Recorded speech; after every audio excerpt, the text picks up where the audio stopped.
Subscribe करें super Taylor channel को और प्रेस करें इस बेल आइकॉन को ताकि आगे आने वाले वीडियो की नोटिफिकेशन आप तक समय पर पहुंच सके। हेलो दोस्तों, सुपर टेलर चैनल में आपका एक बार फिर से स्वागत है। आज की इस वीडियो में हम सीखने वाले हैं हाफ स्लीव कुर्ते की कटिंग किस तरह से की जाती है। तो चलिए दोस्तों, सबसे पहले आप मेजरमेंट को देखकर इसे नोट कर लीजिए। लेंथ का मेजरमेंट 38 इंच है, चेस्ट का measurement 44 inch, tummy 45 inch, shoulder 20 inch, sleeve 10.5 inch, sleeve की विड्थ 15.5 इंच और कॉलर 17 इंच। दोस्तों आप इस मेजरमेंट को देखकर नोट कर लीजिए। अब दोस्तों यहाँ पर हमने इस कुर्ते की कटिंग करने के लिए 3 मीटर कपड़ा लिया है, जिसकी मदद से हम आपको आज बहुत ही आसान तरीके से कुर्ते की कटिंग सिखाने वाले हैं। तो आप हमारे वीडियो पर अंत तक बने रहे दोस्तों, ताकि आपको कटिंग समझने में किसी प्रकार की कोई प्रॉब्लम ना हो। तो चलिए दोस्तों, यहाँ पर हम सबसे पहले फ्रंट की कटिंग करने के लिए कितना कपड़ा फोल्ड करते हैं यह समझ लेते हैं। तो दोस्तों आपको मेजरमेंट देखना होगा कि टमी का मेजरमेंट ज़्यादा है या चेस्ट का मेजरमेंट। फिलहाल यहाँ पर टमी का मेजरमेंट ज़्यादा होने के कारण हम टमी का 1/4 करेंगे। मीन्स टमी का मेजरमेंट 45 इंच था, 1/4 करने पर आ जाएगा 11.25 इंच। 2 इंच जो हम नॉर्मल लूजिंग लेते हैं उसके लिए हो गया 13.25 इंच। और दोस्तों आप करीब 1 से 1.25 इंच जो दामन हमारा बढ़कर कटता है उसके लिए, मीन्स करीब आप 14.5 इंच कपड़े को इस तरह से फोल्ड करते हुए जमा लीजिए। आई थिंक दोस्तों आपको समझ में आया होगा, या फिर आप ऐसा समझ सकते हैं कि टमी का 1/4 कर ले 11.25 इंच और करीब 3 इंच एक्स्ट्रा कपड़ा लेकर आप इसे फोल्ड कर लीजिए। 3 इंच, क्योंकि 2 इंच हमारे नॉर्मल लूजिंग के और 1 इंच जो हम दामन बढ़ाकर काटते हैं उसके लिए। आई थिंक दोस्तों आपको समझ में आया होगा, इसलिए हम यहाँ पर 14.5 इंच कपड़े को इस तरह से फोल्ड करते हुए जमा लेते हैं। अब दोस्तों कपड़ा अच्छी तरीके से जमाने के बाद चलिए अब इसकी मार्किंग हम समझ लेते हैं। तो सबसे पहले हम दामन में एक मार्किंग करेंगे, जिससे जो भी रेशेदार कपड़ा है वो हमारा हट सके। तो देखिए दोस्तों, इस तरह से कपड़ा जमाने के बाद ही आप मार्किंग की शुरुआत करें। तो हम यहाँ पर सीधी स्केल की मदद से एक मार्किंग कर लेंगे। अब दोस्तों इसके बाद आपने लंबाई का मेजरमेंट नोट किया होगा, 38 इंच है और 1 इंच हम बढ़ाते हैं, क्योंकि हमारा नीचे और ऊपर दोनों हाफ इंच मार्जिन में जाता है। इसलिए हम यहाँ पर 1 इंच बढ़ाते हुए 38 इंच में 1 इंच बढ़ाएंगे और 39 इंच यहाँ पर कुर्ते की लंबाई हम रखने वाले हैं। तो ये देखिए यहाँ पर हमने 39 इंच पे लेंथ के लिए मार्किंग कर लेंगे। अब दोस्तों चेस्ट का मेजरमेंट 44 इंच है, 1/4 करने पे आ जाएगा 11 इंच। पर आपको याद है, हमने आपको पहले भी बताया कि हम 10 इंच से ज़्यादा कभी भी आर्म होल नहीं रखते हैं। तो यहाँ पर हम 10 इंच पर आर्म होल के लिए मार्किंग कर देंगे। अब दोस्तों इसके बाद पेट का मेजरमेंट हमें कितनी नीचे करना है, तो चलिए हम समझा देते हैं आपको। नॉर्मली अगर कम मेजरमेंट का कुर्ता है तो हम यहाँ पर 18 इंच पे पेट के लिए मार्किंग करेंगे। बट यहाँ पर हमारा जो कस्टमर का मेजरमेंट है वो ज़्यादा है, तो हम यहाँ पर 19 इंच पर पेट के लिए मार्किंग कर लेंगे। तो ये देखिए हमने यहाँ पर 19 इंच पर पेट के लिए मार्किंग कर दी है। अब दोस्तों इसी तरीके से आप कुछ दूरी पर भी एक मार्किंग कर लीजिए, ताकि जब आप सीधे स्केल की मदद से इन मार्किंगों को आगे बढ़ाएं तो आपको कोई प्रॉब्लम ना हो। तो इसी तरीके से जहाँ पर हमने मार्किंग की है, सेम एज इट इज़ एक और मार्किंग हम कुछ डिस्टेंस पे कर लेंगे। किस तरह से करना है ये हम आपको बता देते हैं। तो देखिए दोस्तों, यहाँ पर 39 इंच पे तो हमें लंबाई के लिए मार्किंग करना है, 10 इंच पे हमें आर्म होल के लिए मार्किंग करना है और 19 इंच पे हमें पेट के लिए मार्किंग करना है। अब दोस्तों अब इन सभी मार्किंगों को सीधे स्केल की मदद से आप आगे बढ़ा लीजिए। देखा दोस्तों, ऐसा करने से जब आप स्ट्रेट लाइन ड्रॉ करते हैं सीधे स्केल की मदद से, तो आपकी लाइन बिल्कुल सीधी होती है। अब इसके बाद हमें किस तरह से आगे मार्किंग करना है, चलिए दोस्तों हम समझ लेते हैं। तो सबसे पहले तो दोस्तों चेस्ट का मेजरमेंट 44 इंच होने के कारण 1/4 तो हम 11 इंच पे मार्किंग कर देंगे चेस्ट की, और 2 इंच हमें नॉर्मल लूजिंग लेना रहती है, तो इस तरह से हम 2 इंच नॉर्मल लूजिंग ले लेते हैं। अब सेम एज इट इज़ दोस्तों यहाँ पर पेट का मेजरमेंट 45 इंच था, 1/4 करने पर हो जाएगा 11.25 इंच और 2 इंच नॉर्मल लूजिंग। इस तरह से दोस्तों आप देख सकते हैं कि यहाँ पर हमारा 13.25 इंच का फ्रंट रेडी होगा।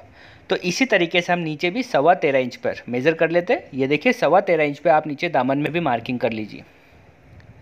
अब दोस्तों ये जो हमने मार्किंग की है, इसे हम सीधे स्केल की मदद से मार्किंग कर लेंगे, इन मार्किंगों को मिलाते हुए। ये देखिए पहले पेट से हमने चेस्ट की मार्किंग को मिला लिया है और फिर पेट से लेकर हम नीचे दामन की मार्किंग को भी मिला लेते हैं। अब दोस्तों हमने आपको पहले भी समझाया है कि जो कुर्ते का दामन होता है वो नीचे से 1 इंच बढ़कर कटता है, मीन्स 2 इंच बढ़ेगा, क्योंकि दोनों तरफ 1-1 इंच बढ़ेगा। तो उसको हम किस तरह से शेप देते हुए एडजस्ट करते हैं यह समझ लेते हैं। तो दोस्तों कस्टमर का पेट ज़्यादा होने के कारण हम राउंड शेप हल्का सा लेंगे, और पेट के ऊपर ऊपर ही आपको राउंड शेप लेना है इस तरह से। अब नीचे आपको 1 इंच कपड़े को किस तरह से दामन के लिए बढ़ाना है, चलिए हम आपको बता देते हैं। तो हल्का सा तो आप यहाँ पर नीचे राउंड शेप की मदद से मार्किंग करिए। देन इसके बाद आप सीधा स्केल ले लीजिए और नीचे दामन के लिए आप करीब 1 इंच बढ़ाते हुए मार्किंग कर लीजिए। तो देखा दोस्तों हमने किस तरह से यहाँ पर दामन की मार्किंग की है। चलिए अब हम गले की मार्किंग कर लेते हैं। दोस्तों अगर आपका कॉलर का मेजरमेंट 15 इंच हो तो यहाँ पर आप गले के लिए 2.25 इंच पे ही मार्किंग करें, बट यहाँ पर कॉलर का मेजरमेंट 17 इंच होने के कारण हम 2.5 इंच पे मार्किंग करेंगे। अब दोस्तों 2.5 इंच पे हम क्यों कर रहे हैं मार्किंग, क्योंकि जब प्लेट बनाएंगे हम तो हमारी गले की चौड़ाई है वो बढ़ जाती है। किस तरह से बढ़ती है ये हम आपको स्टिचिंग के वीडियो में बताएंगे। फिलहाल आप यहाँ पर गले के लिए इस तरह से 2.5 इंच पे मार्किंग कर लीजिए और इस तरह से इसे स्केल की मदद से मिलाते हुए राउंड शेप दे दीजिए। देन इसके बाद दोस्तों शोल्डर का मेजरमेंट 20 इंच है, हाफ करने पर आ जाएगा 10 इंच और 1/4 इंच सिलाई मार्जिन लेते हुए हम 10.25 इंच पर यहाँ पर शोल्डर के लिए इस तरह से मार्किंग कर देते हैं। तो देखा हमने शोल्डर के लिए मार्किंग कर ली और 2 इंच हम यहाँ पर शोल्डर को डाउन कर लेते हैं। इसके बाद दोस्तों चलिए यहाँ पर हम आर्म होल में किस तरह से शेप देंगे आपको बता देते हैं। तो आप सबसे पहले इस तरह से एक मार्किंग कर लीजिए, जो डाउन में मार्किंग की है उसे भी इस तरह से हम शोल्डर के लिए मार्किंग कर लेते हैं। अब दोस्तों जो आर्म होल में आपको शेप देना है, तो शेप देने के लिए आपको किस तरह से मार्किंग करना है चलिए ये समझ लेते हैं। तो सबसे पहले तो हमने जो 2 इंच पे लूजिंग ली है उससे करीब आधा इंच और अंदर 2.5 इंच पे एक मार्किंग करेंगे। इसे भी इस तरह से स्केल की मदद से मिला लेंगे हम और इसी मार्किंग से होते हुए हम राउंड शेप दे देंगे आर्म होल के लिए। ठीक है दोस्तों, अब यहाँ पर हम पॉकेट की जो कट लगाते हैं वो कितने इंच पर लगाते हैं ये हम आपको बता देते हैं। तो ऊपर से आपको लगाना है 17 इंच पर। ठीक है दोस्तों, ऊपर से आपको लगाना है 17 इंच पे पॉकेट फिट करना है और पॉकेट की जो चौड़ाई रहेगी वो रहेगी 6.25 इंच। नॉर्मल हम 6.5 इंच लेते हैं, बट ये मेजरमेंट होने के कारण हम यहाँ पर 6.25 इंच ले रहे हैं और 3.5 इंच नीचे से हम दामन की सिलाई स्टार्ट कर देंगे। तो दोस्तों इस तरह से जो हमारी फ्रंट की मार्किंग है कंप्लीट हो गई है। अब हम इसकी कटिंग कर लेते हैं। तो चलिए दोस्तों आप बिल्कुल मार्किंग के अकॉर्डिंग फ्रंट की कटिंग कर लीजिए। दोस्तों अगर आप हमारे YouTube चैनल पर नए हो या आपने अब तक हमारे चैनल को सब्सक्राइब ना किया हो तो प्लीज़ आप हमारे चैनल को सब्सक्राइब करें और पास में जो बेल आइकन है उसे प्रेस करें ताकि आगे आने वाले सभी लेटेस्ट वीडियो के नोटिफिकेशन आप तक समय पर पहुंच सके।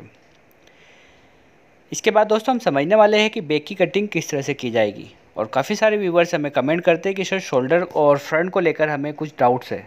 तो आप डेफिनेटली आज के इस वीडियो में आपके उस डाउट्स को बिल्कुल शॉर्ट आउट किया जाने वाला है। तो अब आप हमारे वीडियो को अंत तक वॉच कीजिए ताकि आपके सभी डाउट्स क्लियर हो सके और आपको कटिंग आसानी से समझ में आ सके। तो इस तरह से जो हमारी फ्रंट की कटिंग है बिल्कुल कंप्लीट हो गई है। चलिए दोस्तों आपको याद होगा कि हमने फ्रंट की कटिंग करते वक्त कपड़े को 14.5 इंच फोल्ड करते हुए जमाया था। सेम एज इट इज़ हम बैक की कटिंग करते हुए भी कपड़े को 14.5 इंच ही फोल्ड करेंगे, क्योंकि कुर्ते की कटिंग करने में बैक और फ्रंट की चौड़ाई बिल्कुल बराबर होती है। तो हम इसी तरीके से फ्रंट की मदद से बैक की कटिंग किस तरह से करने वाले हैं आपको बहुत ही आसान तरीके से समझाएंगे। तो देखिए दोस्तों यहाँ पर हमने कपड़े को 14.5 इंच मेज़र कर लिया है और अच्छी तरीके से यहाँ पर जमा लिया है। कपड़ा अच्छी तरीके से जमाने के बाद चलिए हम इस पर फ्रंट को जमा लेते हैं। दोस्तों बिल्कुल आप ध्यान रखिए कि कपड़ा आपका फ्रंट का कपड़ा बैक के कपड़े पर बिल्कुल सही तरीके से जमा हुआ होना चाहिए। तो आप बहुत ही अच्छी तरीके से कपड़े को बैक के कपड़े पर जमा लें फ्रंट को। देन इसके बाद आगे की मार्किंग किस तरह से की जाएगी ये हम आपको बता देते हैं। अब बैक की कटिंग करने के लिए आपको क्या क्या चेंजेस करना है ये हम आपको बता देते हैं। तो दोस्तों सबसे पहले यहाँ पर आप ये देखिए कि यहाँ पर हमने जो फ्रंट में गले की चौड़ाई रखी थी वो 2.5 इंच रखी थी। तो आप आधा इंच बढ़ा ले बैक की कटिंग में और 3 इंच गले के लिए मार्किंग कर ले। और बैक की जो लंबाई है वो फ्रंट की लंबाई से 3 इंच आपको बढ़ा लेना है। ये देखिए जिस तरह से हम शर्ट में भी बढ़ाते हैं। और 1.5 इंच आपको बैक के गले को डाउन करना है। इसके बाद शोल्डर का मेजरमेंट 20 इंच होने के कारण हाफ हो गया 10 इंच और 1/4 इंच सिलाई के लिए 10.25 इंच पे हमने शोल्डर के लिए मार्किंग कर ली है। और इसी तरीके से आप 3 इंच ऊपर मार्किंग कर ले। इसके बाद दोस्तों आर्म होल में आपको 1.5 इंच अंदर एक मार्किंग करना है। अब सबसे पहले यहाँ पर शोल्डर और आर्म होल के लिए आप मार्किंग को मिला ले इस तरह से और बैक के आर्म होल में आप शेप दे दीजिए। दोस्तों बैक के आर्म होल में भी आपको गोलाई में ही शेप देना है। और इसके बाद जो हमने 3 इंच ऊपर बैक को बढ़ाया है इसकी मार्किंग को हम मिला लेते हैं। अब दोस्तों आपको सबसे पहले बैक में जो गले की मार्किंग में शेप देते हुए मार्किंग कर लेना है। अब जो आपको डाउट्स आते हैं कि सर बैक के फ्रंट शोल्डर की चौड़ाई और फ्रंट के शोल्डर की चौड़ाई कम ज़्यादा होती है, तो आपको इस तरह से कर लेना है। पहले मेज़र कर ले, आ रहा है 7.25 इंच। ठीक है, तो दोस्तों आप 0.5 इंच बढ़ाकर 8 इंच पे हम बैक में शोल्डर के लिए मार्किंग करने वाले। ये देखिए, अब 0.5 इंच तो आप आसानी से एडजस्ट कर सकते हैं क्योंकि उरेप कपड़ा है, और ऐसा करने से जो आपकी जो शोल्डर खिंचाता नहीं है। तो आप 0.5 इंच बढ़ाकर काटें। ये देखिए, सिर्फ 0.5 इंच। अब दोस्तों 0.5 इंच तो आप एडजस्ट कर ही सकते हैं स्टिचिंग करते वक्त, एंड देन आपको इसको राउंड शेप में मार्किंग करते हुए मिला देना है। दोस्तों इस तरह से मार्किंग करेंगे तो आपकी जो आस्तीन की फिटिंग है बिल्कुल परफेक्ट होगी। तो चलिए दोस्तों, इस तरह से जो हमारी बैक की मार्किंग है कंप्लीट हो गई है। अब हम बिल्कुल मार्किंग के अकॉर्डिंग बैक की भी कटिंग कर लेंगे। आई थिंक दोस्तों आपका जो डाउट्स था शोल्डर को लेकर और फ्रंट की चौड़ाई को लेकर वो आज क्लियर हो गया होगा। दोस्तों इस तरह से हम अगर मार्किंग करेंगे तो शोल्डर की फ्रंट की शोल्डर की चौड़ाई और बैक के शोल्डर की चौड़ाई बिल्कुल बराबर होगी और आपको स्टिचिंग करने में कोई प्रॉब्लम नहीं होगी।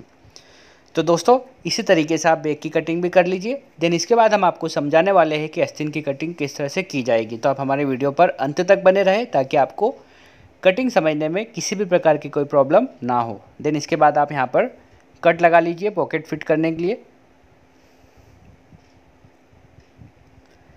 बैक के सेंटर में भी आप मार्किंग कर लीजिए और नीचे भी कटिंग करते हुए कटिंग को कंप्लीट करिए। चलिए इसके बाद हम यहाँ पर आस्तीन की कटिंग किस तरह से की जाएगी ये हम आपको समझा देते हैं।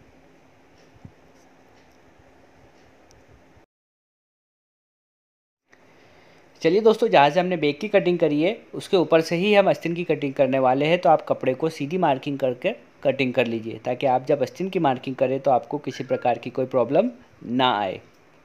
तो इस तरह से सबसे पहले हम यहाँ पर कपड़े को काट कर बिल्कुल सीधा कर लेंगे।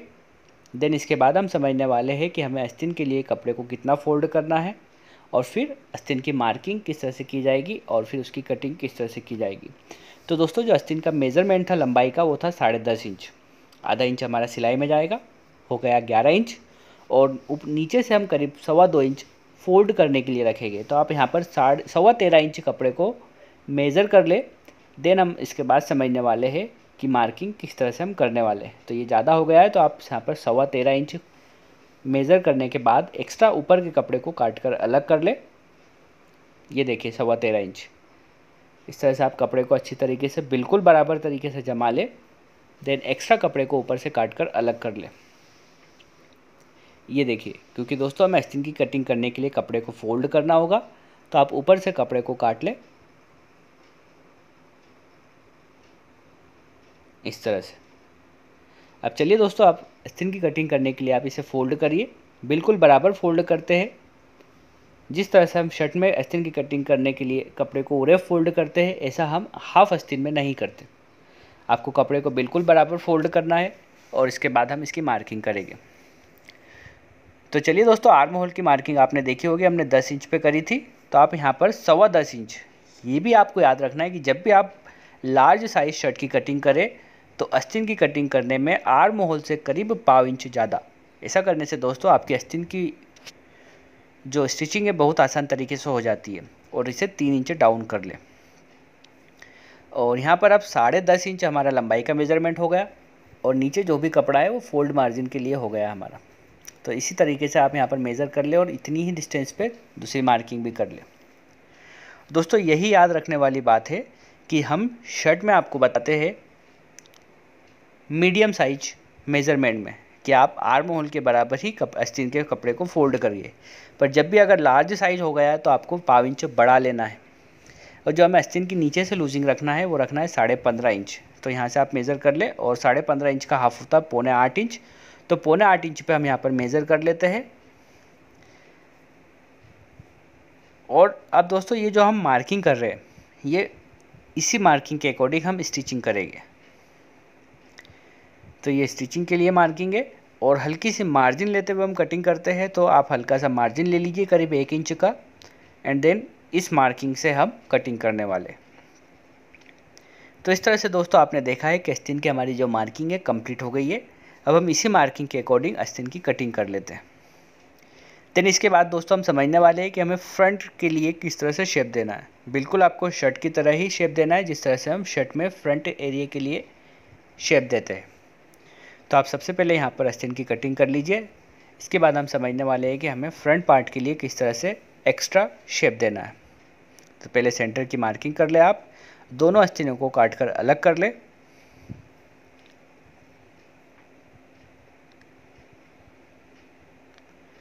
अब चलिए दोस्तों, अगर आप बिगनर हैं तो आप मार्किंग का सहारा लीजिए, देन इसके बाद कटिंग करिए। ऐसा करने से जो आपकी गलती के चांस है बिल्कुल कम हो जाते हैं।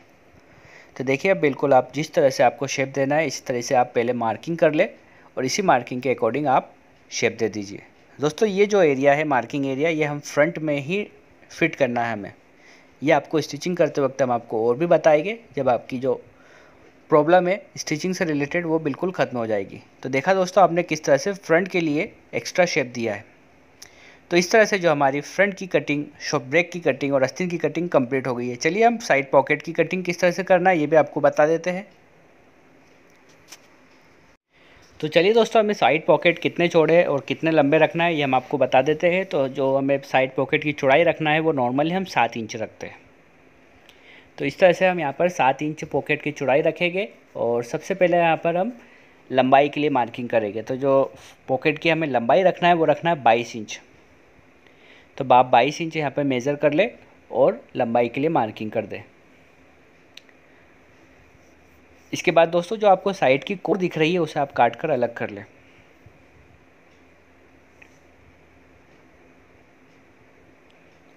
कोर काटने के बाद आप यहाँ पर पॉकेट की चौड़ाई के लिए 7 इंच पे मार्किंग करिए। कुछ ऊपर भी आप 7 इंच पे मार्किंग कर लीजिए। इसे आप सीधे स्केल की मदद से मार्किंग को मिला लीजिए ताकि आपको कटिंग करने में आसानी रहे। अब दोस्तों यहाँ पर आप पॉकेट की कटिंग कर ले।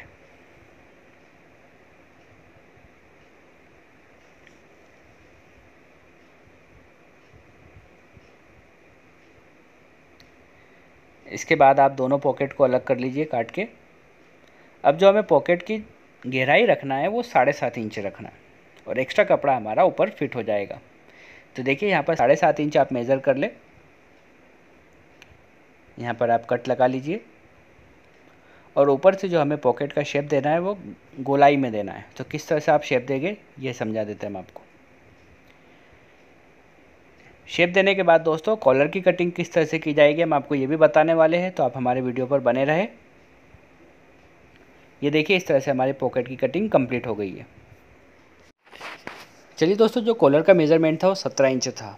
हमें 2 इंच एक्स्ट्रा कॉलर को कट करना होता है। तो 2 इंच आप बढ़ाकर 19 इंच कॉलर के लिए इस तरह से कैनवास को कटिंग कर ले।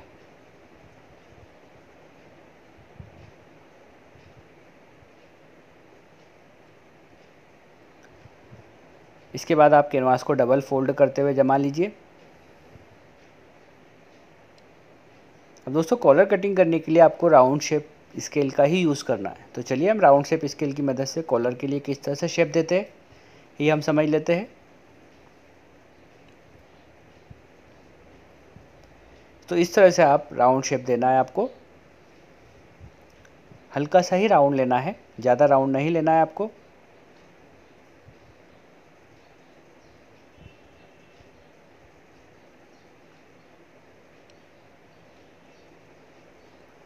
इसके बाद जो कॉलर की चौड़ाई रखना है वो 1.25 इंच और 1 सूत रखना है।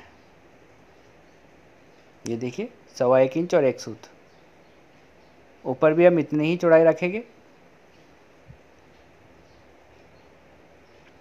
अब इसे भी हम यहाँ पर जितना राउंड शेप हमने यहाँ पर लिया है सेम इसी तरीके से इस तरह से हम शेप दे देंगे कॉलर के लिए।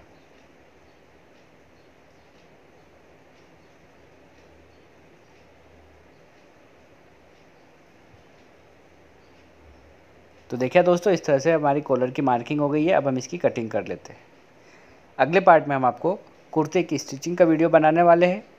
तो अगर आपने हमारे चैनल को अब तक सब्सक्राइब ना किया हो तो प्लीज़ आप हमारे चैनल को सब्सक्राइब करें और पास में जो बेल आइकन है उसे प्रेस करें। दोस्तों अगर आपको हमारा ये वीडियो पसंद आया हो तो प्लीज़ लाइक करना ना भूलें, शेयर करें और कमेंट कर हमें ज़रूर बताएं कि आपको हमारा ये वीडियो कैसा लगा। तो आज की वीडियो में बस इतना ही। Thanks for watching.